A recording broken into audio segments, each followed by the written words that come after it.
All right. All right, Shalom. First and foremost, I want to give all praises, honor, and glory to Yahweh, Bahashim, Yahweh Shai, Bahashim, Rakah Kodash. Second of all, I want to give double honors to my elders and apostles of Great Millstone. And third of all, I want to give a peace and safety to the hopeful elect out there, the brothers that push this truth, the truth of the King James Bible, and all truth and sincerity throughout the four corners of the globe. All right, so I just want to do a short lesson of how alone the spirit of Yahweh Bashim Yahweh Shai allows it to go. And this is going to be another edition of something to keep an eye on. All right, Lord Will's brothers can see on the screen. I have this. I just did a super Google search for gas shortages in Florida, which the British Yard brothers are aware that a major hurricane is on its way to Florida. All right, I believe it's. I don't know exactly where it's at right now, but I believe it's inching. Well, it is inching closer and closer to South Florida. And again, I just did a simple Google search for gas shortages in Florida. All right, and it says, and this is from the Tallahassee Democrat. All right, it says gas stations may temporarily run out of fuel as Hurricane Ian, if that's how you pronounce it, nears. All right, yeah. So they're talking about gas shortages, and dating back a few months ago, they was talking about how in the winter time and the fall months there was going to be shortages of gas. So I mean, this could, like I said, spirit and power of Yahweh Bashim Yahweh Shai yesterday in the video that I did. Speaking as a man, we already got shortages already. Um, Before this hurricane was even thought of, shelves were still empty down here. All right. Some gas stations had bags. A lot of gas stations had bags over their pumps, meaning that they were out of gas. All right. Or running low on gas. Um, yeah. So now you got people out there panic buying. So let me pull that up real quick. Salaki, Salaki brothers. But I did a Google search again for empty shelves in stores, and one of the questions that people ask: will there be food shortages in 2022?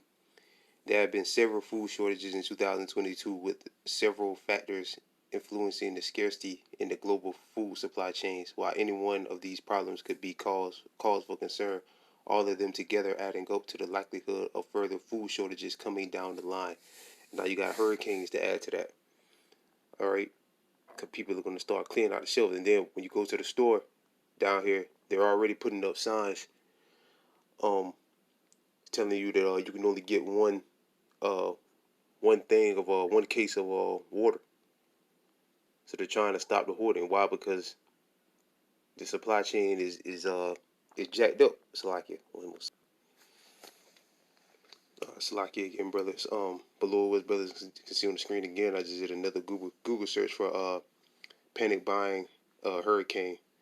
This was put up 17 hours ago. Long gas lines, panic buying as Hurricane Ian heads towards Florida.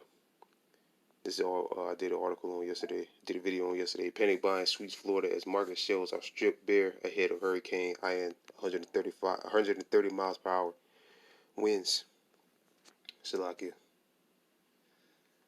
Hurricane preparation experts say to buy enough for stockpile, but don't hoard goods. And people panic, man. Like I was talking to the brother Shamak last night, from the brother in Miami. From Miami, he mentioned it. He said people always do this in every hurricane, which is true. Every hurricane season, every time a hurricane comes, people just run to the store and just buy shit up like crazy.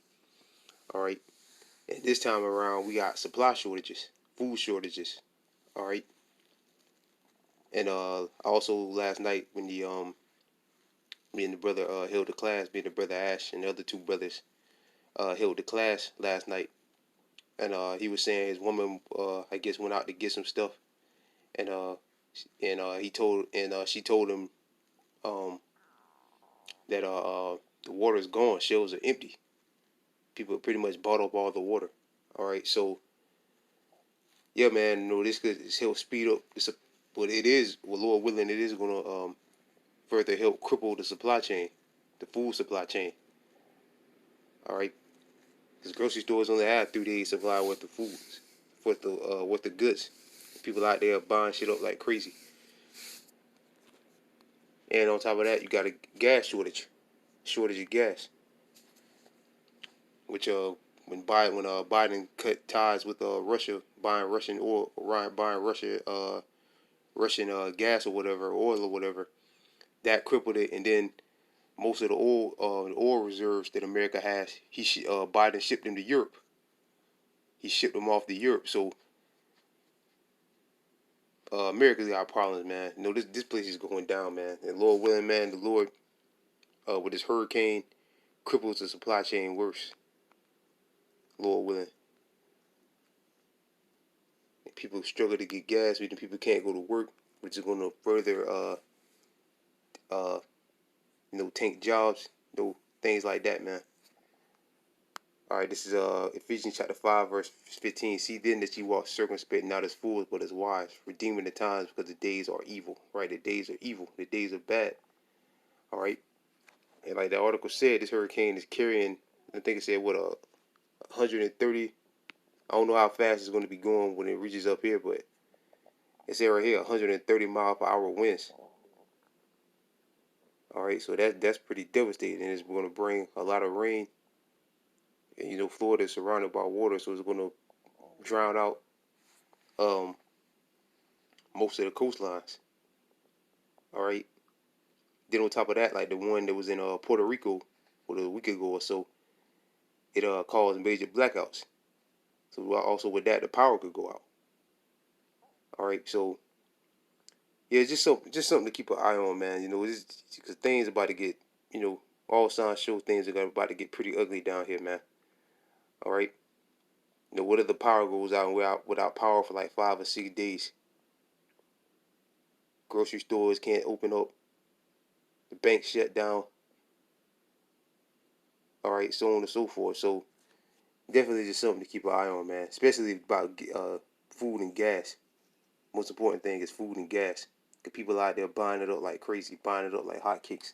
So with that, I pray this was edifying. I want to give all praises, honor, and glory to Yahweh, Bahashim, Yahweh Shai, Bahashim, Rakakwadash, double honors to my elders and apostles of Great Millstone, and peace and safety to you, brothers, pushing this truth and sincerity. And with that, I'm going to say shalom.